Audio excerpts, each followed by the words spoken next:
Welcome back to the deep dive. Today, we're diving headfirst into a topic that really it impacts every single one of us, whether we think about it much or not. We're talking about building good habits, strong ones, and maybe finally getting rid of those stubborn bad ones. It's often baffling, right? Sometimes frustrating, but hopefully ultimately rewarding. And for this deep dive, we've got some great material. It's a really insightful review of James Clear's huge book, Atomic Habits.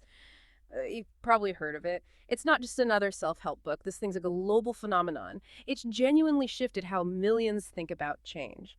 So our mission today is pretty straightforward. Why this book? Why has it sold millions, stayed on bestseller lists for years? What makes its message resonate so much? We want to pull out those key insights, those golden nuggets from the review directly for you and give you stuff you can actually use. Yeah, and it's compelling because, let's face it, changing our behavior is hard. It's universal. We all want to improve, grow, but we get stuck, right? Hit those walls, fall back into old patterns.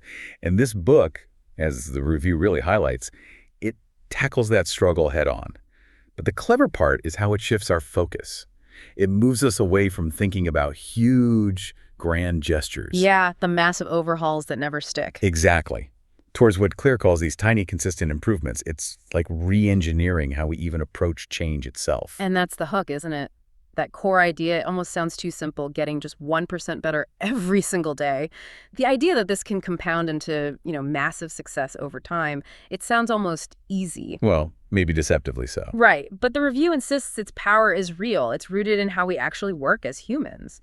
Okay, so let's really dig into this. This idea, the big impact of small, consistent actions, it feels counterintuitive sometimes. We want that big bang, that dramatic transformation, wake up different. We do. We're kind of wired for that immediate result. Yeah. But the review keeps pointing back to this power of compounding. For someone listening who's skeptical, maybe they've tried the big gestures and failed. What's the real secret here? Beyond just the math. Okay, so the compounding thing, it's not just numbers on a page. It's deeply psychological. It taps into our need for progress, for seeing results, even tiny ones. Think of it like building a skill, not just earning interest. Each tiny bit of practice, maybe it seems insignificant on its own. Like doing one push-up or reading one page. Exactly. It strengthens those neural pathways, build a tiny bit of muscle memory, and, crucially, it gives you a small win, a verifiable success. These small daily deposits, they don't just add up, they build on each other, they create a foundation. And, psychologically, each little success boosts your belief that you can change. It creates this upward spiral confidence capability. So it feeds itself. Precisely. Right. It's subtle but relentless, and it achieves results far beyond what one huge, unsustainable effort could because it builds consistency and belief. Okay, that makes a lot of sense. It's the synergy, not just the sum. So the compounding effect is clear intellectually. But how do we actually start? Because that's the stumbling block for so many, right? We know what we want, but the how, it feels fuzzy. Does the review give us a practical playbook, a framework? It absolutely does. And this is where the book, according to the review, really delivers. It lays out this very actionable framework, like a blueprint for habits. It's called the 4 Laws of Behavior Change. And these aren't just theories. They're designed as a practical guide. Okay, the 4 laws. Let's break them down. Right. Law number 1 is make it obvious. Obvious. How so? It's about consciously designing your environment, making the good choice, the habit you want to build, the most visible, the most effortless thing to see and do. So if you want to drink more water, don't just think about it. Put a water bottle right there on your desk, front and center. Can't miss it. Exactly. Want to practice guitar? Don't hide it in the closet. Leave it out, in sight, easy to grab.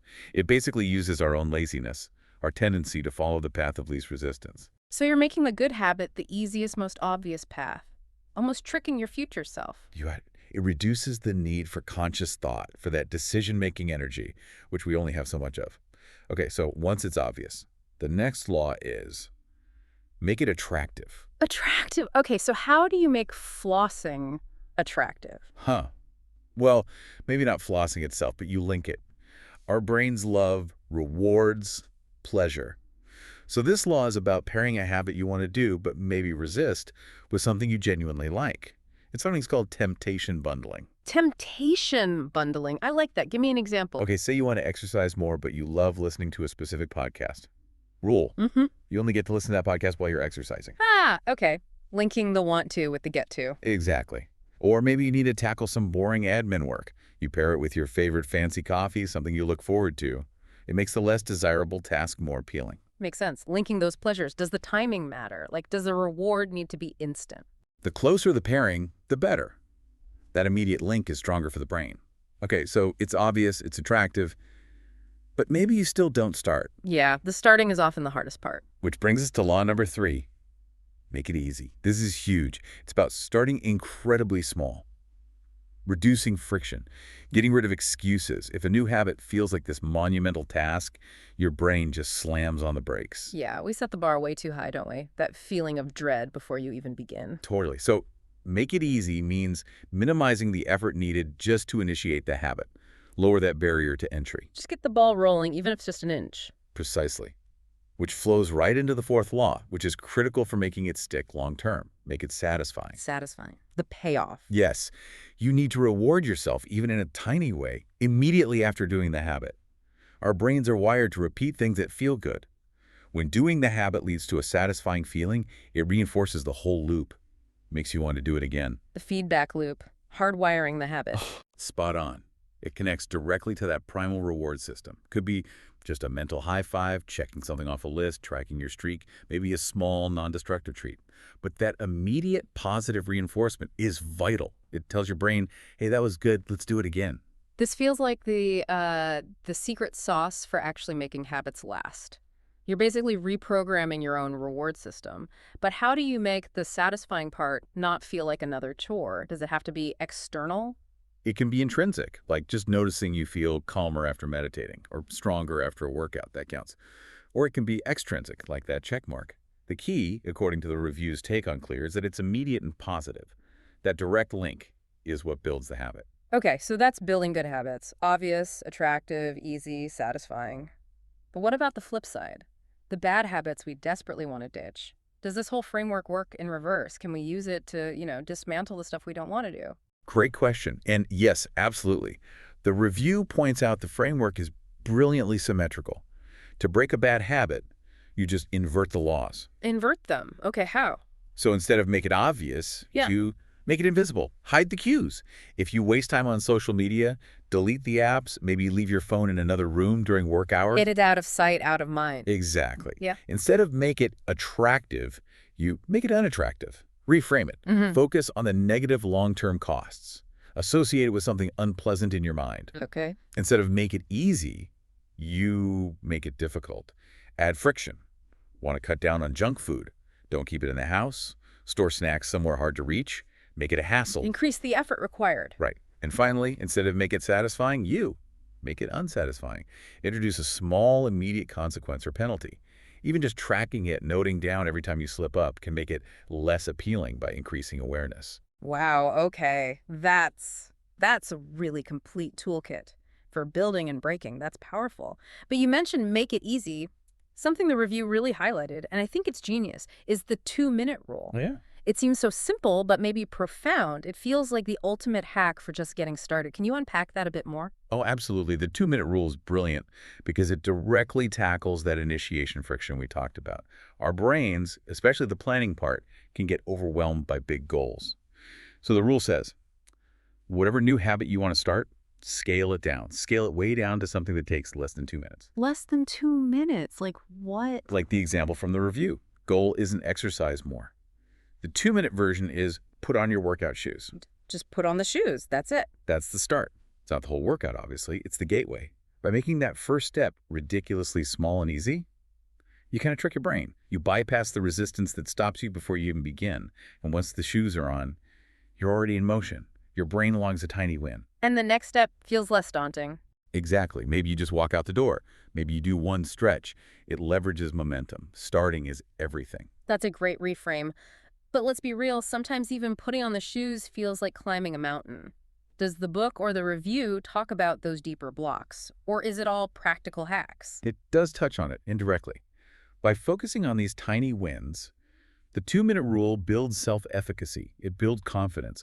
For someone facing that deeper resistance, each time you just put the shoes on, it's evidence. Evidence that you can start. It slowly chips away at those blocks. It starts to shift your self-perception, making you ready for the next tiny step. Right, that connects perfectly. Because the other really big, maybe the most transformative idea from the review was about identity, how your habits shape your identity. This feels like the real end game, doesn't it? Going beyond just doing things to actually becoming someone. It really is profound. It gets to the core motivation. The review highlights how we often set outcome-based goals. I want to read X books. I want to lose Y pounds. But the shift that makes habits truly stick is moving to identity-based goals. You focus on who you want to become. Okay, so give me the before and after on that. Instead of, I want to read more, it's, I am a reader. Instead of, I want to run a marathon, it's, I am a runner. Instead of, I want to lose weight, maybe it's, I am a healthy person. See the shift when the habit becomes part of who you are, not just something you do. Consistency follows more naturally. Exactly. If you identify as a reader, picking up a book isn't a chore you force yourself through. It's just what readers do. It aligns with your self-image. It reminds me of people who say, I'm trying to quit smoking versus I'm not a smoker. Well, The identity shift seems key. precisely. That internal change provides a much stronger foundation. You're not just performing actions, you're living in alignment with your chosen identity. It makes the habit intrinsically motivated. Okay, so wrapping this up, what does this all mean for you listening right now? Maybe you're grappling with productivity or fitness or learning something new or just generally want to improve things. These ideas seem like they apply across the board, right? A roadmap for almost any area where you want to see change. Absolutely. That's the power highlighted in the review. It's not complicated theory. It's simple, actionable strategies. Real tools. They're accessible to anyone looking to make meaningful, lasting improvements. It cuts through the noise, simplifies the process.